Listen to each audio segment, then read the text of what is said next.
pessoal, começando mais um Giro da Semana, o nosso podcast semanal aqui do Econatura. Eu sou Gabriel Messias e hoje eu trago mais 3 notícias aqui pra gente comentar com vocês. Antes de começar, eu quero passar alguns recadinhos. Pra quem não se lembra, a gente tem uma campanha de financiamento coletivo lá no Padrim, onde você pode apoiar o Econatura pra gente melhorar a produção de conteúdo, fazer algumas coisas mais legais aqui pra vocês, sendo que a gente oferece diferentes recompensas, coisas bastante legais lá, como por exemplo ter acesso a todos os nossos eventos, assim como eventos que já foram feitos e estão gravados e disponíveis para você conferir. E você pode apoiar a gente a partir de R$1 através do financiamento coletivo, então dá uma olhada no link que está aqui na descrição para poder nos apoiar. Lembrar também, para quem não viu, na próxima segunda-feira a gente tem uma palestra sobre teias alimentares. A gente teve aí um Econatura Resume lá no nosso canal do YouTube, onde a gente falou sobre esse assunto, e agora na segunda-feira a gente vai fazer uma palestra onde a gente vai falar um pouco mais aprofundado sobre esse tema. O palestrante vai ser o William Gebin, vai dar exemplos sobre outros assuntos relacionados a teias alimentares e vai ser bem legal, então dá uma conferida lá, pessoal. E na terça-feira a gente tem mais um bate-papo Econatura com o James do Ensinecast, onde ele vai falar com a gente sobre divulgação científica. A gente vai bater um papo sobre a importância da divulgação científica diante de todo esse cenário que a gente tem aí da ciência sendo desvalorizada. Então vamos conferir lá no nosso canal do YouTube às 19 horas nessa terça-feira. Então bora conversar aqui sobre as notícias dessa semana.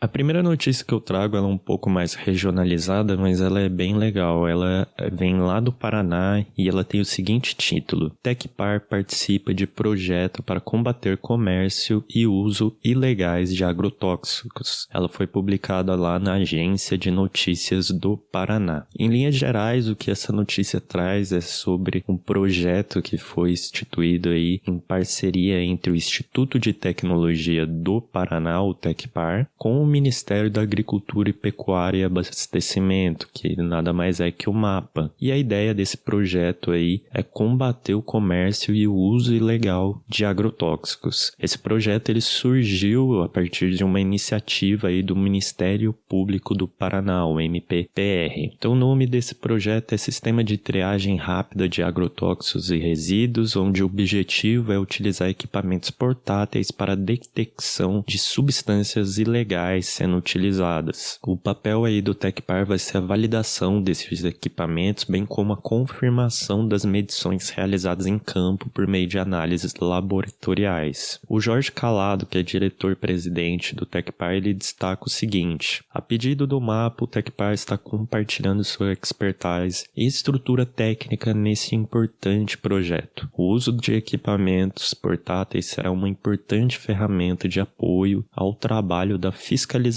agropecuária e ambiental e das forças policiais no combate aos agrotóxicos ilegais. Já o Marcelo Bressan, que é chefe do Serviço de Fiscalização de Insumos e Sanidade Vegetal da Superintendência Federal de Agricultura no Paraná, ele destaca também: precisamos agir de imediato na fiscalização e os laboratórios convencionais têm seu tempo determinado para a entrega de resultado. O equipamento portátil vai apoiar o fiscal a tomar providência necessária na averiguação. Vamos contar com o apoio do Tecpar para desenvolver a tecnologia para que consigamos os melhores resultados desse equipamento. Então isso aqui que eu falei até agora é o básico aí dessa notícia. Tem alguns detalhes como o procedimento de criação dessa tecnologia, como que vai ser a validação, mas eu não vou entrar nesse mérito aqui agora. Para a gente discutir um pouco dessa notícia, eu quero falar de alguns pontos. Primeiro deles é o problema relacionado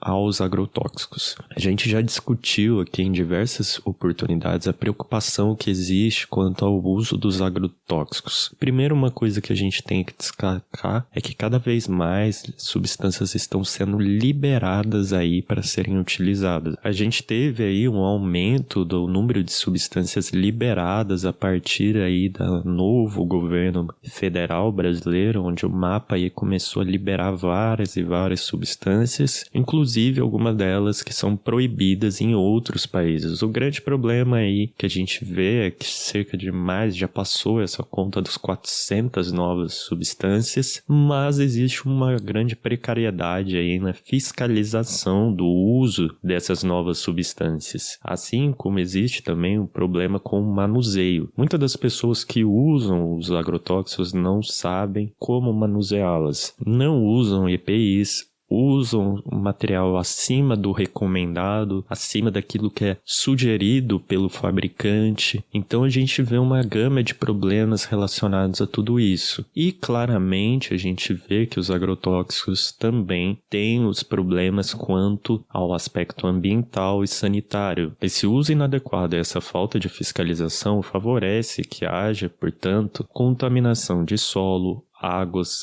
ar, contaminação da fauna, da flora, consequentemente contaminação de humanos também. Por exemplo, muitas das pessoas que trabalham em lavouras, qualquer tipo de plantação e que fazem uso aí dos agrotóxicos, elas acabam também sendo contaminadas, principalmente pelo manuseio precário. Não se usa EPI, consequentemente se contamina. São inúmeros os casos que a gente tem aí de pessoas que acabam desenvolvendo doenças como câncer ou morrendo também. Agora, falando do aspecto do uso irregular, é salientado na notícia também que a venda de substâncias ilegais ela vem crescendo cada vez mais, e sendo facilitada também pelo uso da internet. A gente pode ver aí, por exemplo, plataformas como Mercado Livre, OLX, entre tantas outras, onde você encontra diversos produtos irregulares sendo vendidos e fácil acesso também a esse tipo de material. Já quando a gente fala da criação de uma ferramenta como a proposta aqui pelo TecPar e o MAPA, a gente vê uma agilização no processo de fiscalização, o que é fundamental para a gente evitar irregularidades e evitar esse espalhamento de substâncias tóxicas, principalmente substâncias irregulares. A gente tem o problema com as regulares, que vem principalmente do manuseio inadequado, e tem agora esses problemas, não agora, com certeza, né, mas tem também esse problema com o uso de substâncias irregulares.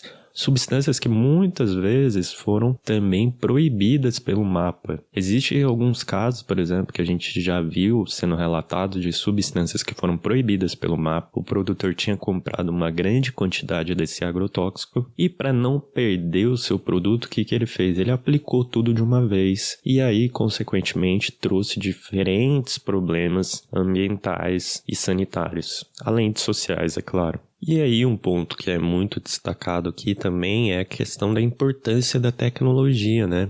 Ela vai ser uma ferramenta aí do processo de remediação, uma ferramenta inicial. A gente vai ter outras ferramentas que vão ser utilizadas a partir da tecnologia também, mas é um grande avanço a gente ter uma ferramenta como essa, graças à tecnologia. E quando a gente pensa em tecnologia, é muito interessante pensar que muitas vezes as tecnologias ambientais, elas garantem que a gente desenvolva um aspecto ambiental, ou seja, solucione algum problema que a gente tem no aspecto ambiental e com isso a gente consiga desenvolver outras áreas de forma melhor. Ou seja, se a gente está com uma tecnologia dessa, a gente vai estar evitando contaminação do ambiente, mas a gente também vai estar garantindo que aquele ambiente vai estar em melhor qualidade e que ele pode ser utilizado para outros fins, como, por exemplo, o agropecuário. Então, indiretamente, a tecnologia que é desenvolvida por um aspecto ambiental, ela também favorece o aspecto econômico. E para finalizar, é só dar um spoiler que daqui a algumas semanas a gente vai lançar uma série nova no canal do YouTube relacionada a tecnologias ambientais, onde a gente vai entender o que são as tecnologias ambientais, ver a diferença entre tecnologias existentes, diferença entre empresas que trabalham com tecnologias ambientais, assim como ver a aplicabilidade de algumas tecnologias em ramos diferentes, como empresas, como relacionadas também a seres vivos, entre tantas outras tecnologias existentes.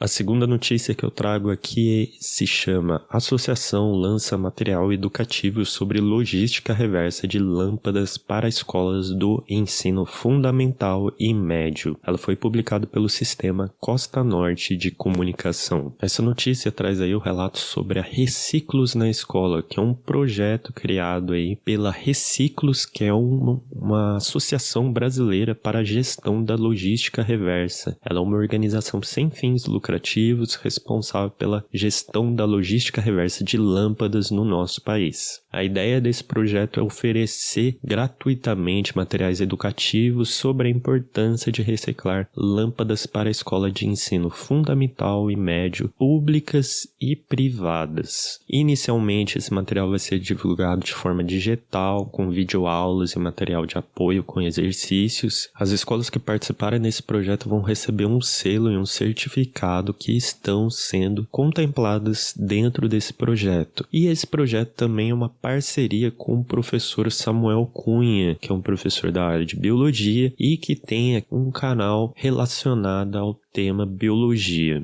E a ideia aí desse projeto é expandir as ações com a criação de outros materiais exclusivos voltados a educadores também, que serão lançados em breve, como histórias de quadrinho, livros de colorir, cartilha de educação ambiental. Bem, é muito legal a notícia, né? Mostra aí mais uma iniciativa por parte de ONGs, né? Muitas pessoas torcem o nariz quanto às ONGs, mas a gente vê com notícia como essa a importância delas, né? Elas ajudam a cumprir e também colaboram, né, com o papel do Estado, né? Muitas vezes o que esse papel aí que essa ONG está fazendo, em teoria não era para ela estar fazendo, quem deveria estar fazendo é o Estado. Mas o Estado, vamos dizer, na sua ineficácia, acaba abrindo precedentes para outras pessoas atuarem e solucionarem esse problema. Felizmente, porque se a gente dependesse do Estado, não teríamos esse tipo de ação. Além disso, é muito interessante que um projeto como esse, ele ajuda a criar elo entre atores desconectados. O que eu estou querendo dizer com isso, né, pessoal? Quando a gente fala de um assunto, por exemplo, resíduos sólidos, ou seja, o lixo, a gente tem diferentes atores ou stakeholders, que a gente chama, que são pessoas que estão associadas a esse assunto. A gente vai ter a pessoa que gera o lixo, como nós, por exemplo, qualquer cidadão é um gerador de lixo. A gente vai ter as pessoas que trabalham com lixo, por exemplo, catadores. A gente vai ter a prefeitura, que é responsável pela gestão de resíduos. A gente vai ter ONGs como essa, que vai trabalhar com resíduos. Então, a gente vai ter diferentes atores envolvidos. E quando a gente mostra esse caso aqui dessa ONG e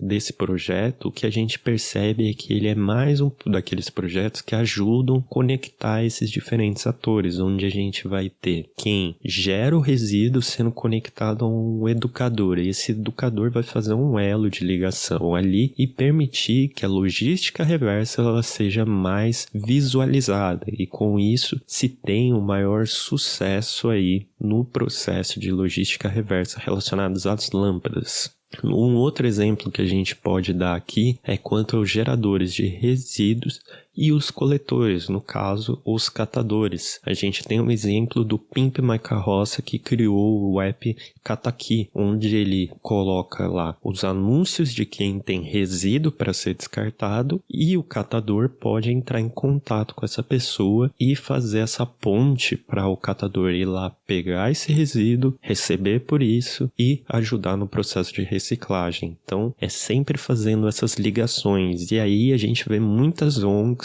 como o Pimp My Carroça, como essa também, que ajudam nesse processo de fazer essa ligação entre diferentes atores. Outro ponto interessante, né, é o uso das ferramentas de EAD, né, ensino à distância. Como a gente vê, durante a pandemia, foi impossível não ter o crescimento desse tipo de ferramenta. Ela já foi muito questionável, né, pela questão de não ter a mesma experiência do que um ensino presencial, mas infelizmente com a pandemia a gente tem que pegar esse recurso, não tem como a gente alterar isso, e ela é atual. O que a gente vê é que a adaptação dos meios de ensino através dessas ferramentas se faz fundamental para a gente conseguir o processo de conscientização. E aí é válido a gente destacar uma coisa aqui desse cenário onde esse projeto atua. Como é falado aí na notícia, a ideia do projeto é trabalhar com alunos de ensino fundamental, médio, de escolas públicas e privadas. E quando a gente trabalha com o processo de conscientização, tem que lembrar que eles têm realidades totalmente diferentes. Consequentemente, a gente tem que ter o quê? Abordagens diferentes. Então, isso não é deixado claro durante a notícia se existe uma abordagem diferente, mas é fundamental a gente ter essa abordagem diferente, porque são realidades totalmente opostas. E outro fato que a gente tem que considerar é que a gente vai estar trabalhando com conscientização, a gente vai estar conscientizando essas pessoas quanto a um problema,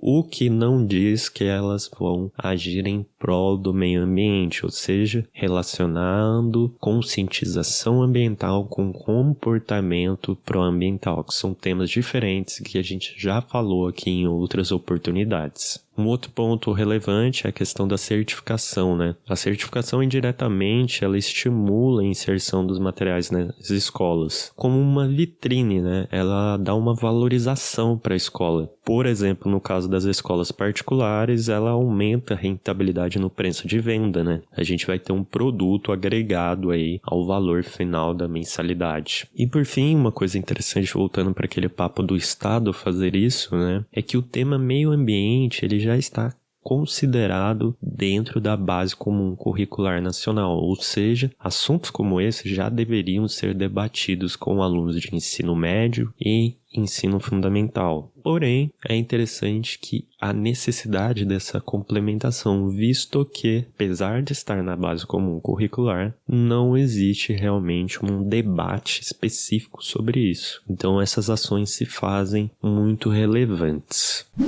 A última notícia de hoje, ela tem o seguinte título: 65% das famílias que vivem abaixo da linha de pobreza não têm rede de esgoto. Ela foi publicada na CNN Brasil. Essa notícia, ela trata aí de um estudo que foi publicado pelo Instituto Trata Brasil, com o seguinte nome: As despesas da família brasileira com água tratada e coleta de esgoto. Para realizar esse estudo, foi utilizado os dados de pesquisa de orçamento familiar, o POF, que é do IBGE, entre o período de 2008 e 2018. Foi observado aí nesse trabalho que mais da metade das famílias abaixo da linha da pobreza vivem sem saneamento, ou seja, cerca de 30% da população. E também foi visto que 65% não possuem acesso à rede de esgoto. Considerando aí o perfil dos brasileiros mais afetados pela falta de saneamento, foi observado que 32% da população preta não tem abastecimento de água e 37% não tem rede de esgoto. Entre os pardos, essa proporção fica em 36,5% e 48,7%, respectivamente. E no caso dos indígenas, 33,7% não tem água e 45,2% não tem esgoto. Quando a gente pensa nas capitais e regiões metropolitanas, 80% das famílias que habitam essas áreas não tinham acesso à rede geral de coleta de esgoto. Foi observado aí que durante esse intervalo dos dados utilizados, ou seja, uma década, houve um aumento de 2,2% ao ano de famílias com acesso às redes de água e 3,7% ao ano de famílias ligadas a redes de coleta de esgoto. E foi observado que em 2018, 9,2 milhões de famílias não pagavam a conta de água e esgoto. A maioria dos pagantes é da região do Sudeste, com exceção do Rio de Janeiro. Bem, o tema dessa notícia já foi falado bastante aqui também por nós, no nosso canal do YouTube, principalmente, onde a gente tem 2 palestras sobre esse assunto, uma falando dos problemas relacionados ao saneamento básico e outra falando um pouquinho mais da situação do saneamento básico no Brasil, assim como o marco regulatório. O que a gente vê é que existe uma precariedade, tem relação direta aí com a renda e com o grupo étnico. Quando quando a gente observa, quanto mais desfavorecido economicamente a pessoa é, mais suscetível a gente vai ter as pessoas aí à falta de rede de esgoto e abastecimento de água. Ou seja, o que isso quer dizer? Quanto mais periférico você for, quanto mais isolado você for do grande centro da cidade, com certeza maior a chance de você não ter acesso aí aos serviços básicos. Um outro fato importante que não é tão destacado na notícia, mas sempre vale destacar, é a desigualdade que existe também em relação a regiões. A gente tem que a região norte e nordeste ela tem um saneamento básico muito mais precário do que a região sul, sudeste e centro-oeste. Muito disso se diz ao desenvolvimento econômico e o que é muito preocupante, porque considerando algumas regiões ali, a gente tem uma menor densidade populacional. Porém, algumas regiões, principalmente do litoral, a densidade populacional é muito grande e a qualidade de saneamento é muito precária. Ou seja, a gente vai ter muitas pessoas suscetíveis aí a diversos problemas que vêm da falta de saneamento básico. E aí, nos últimos anos, a gente teve um avanço muito importante que foi o marco regulatório do saneamento básico, né? O marco regulatório que ele traz prioridades aí de avanços em diferentes áreas relacionadas ao saneamento básico. Um grande ponto que pega aí, vamos dizer, no marco regulatório é um paradoxo que existe entre privatizar e melhorar. A gente tem a proposta de privatizar algumas coisas através do marco regulatório, só que isso não significa em si uma melhora, né? Se faz esse contraponto, até que ponto realmente a privatização vai fornecer um saneamento de maior qualidade ou não vai só deixar mais custoso o preço aí desse saneamento básico. Então o que a gente tem que colocar em mente aí que é, apesar desses pesares contra a privatização, o marco regulatório se faz muito necessário e muito importante a sua consolidação, porque de fato é a maneira que a gente pode melhorar todo esse cenário, de não ter regiões aí onde a gente tem uma rede de coleta de esgoto chegando a 90% e outras que não chegam nem a 50%. É a única forma. Porém, a gente tem que destacar que a gente sabe muito bem que no nosso país as coisas vão muito devagar. Um exemplo claro é a Política Nacional de Resíduos Sólidos e o fechamento dos lixões, que já estão aí mais de uma década sendo colocados em prática, né, entre aspas, e não ocorrem em si. E por fim, a gente sabe, né, que o impacto dessa precariedade no saneamento básico atinge diferentes setores. E aí a gente está falando de questão social, questão ambiental, questão sanitária, ou seja, doenças de diversos tipos sendo geradas, contaminação de solos, águas, ar, contaminação de fauna e flora e uma grande exclusão social também.